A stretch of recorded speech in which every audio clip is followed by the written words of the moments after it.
ஓரணியில் தமிழ்நாடு என்ற பெயரில் திமுகவில் புதிய உறுப்பினர்களை சேர்க்க அறிவுறுத்தல்.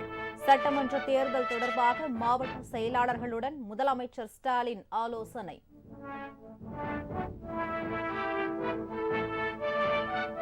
பயங்கரவாத நடவடிக்கைகளை பாகிஸ்தான் தடுக்க அமெரிக்க வெளியுறவு செனட் குழு வலியுறுத்தல். பயங்கரவாதத்திற்கு எதிரான இந்தியாவின் நடவடிக்கைகளுக்கும் ஆதரவு.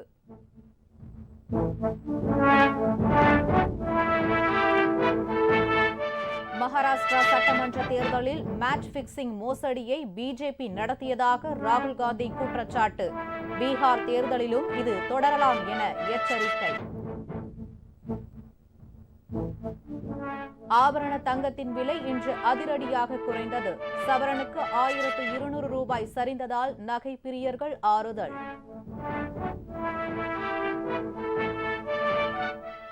ஐபிஎல் வெற்றி கொண்டாட்டத்தில் 11 பேர் உயிரிழந்த விவகாரத்தில் விராட் கோலி மீது காவல் நிலையத்தில் புகார். கர்நாடக கிரிக்கெட் சங்க செயலாளரும் பொருளாளரும் ராஜினாமா. பாமகவில் நிலவும் பிரச்சினை விரைவில் தீரும் என சென்னையில் ராமதாஸ் பேட்டி. அன்புமணி வந்தார், பேசினார், சென்றார் என்றும் கருத்து.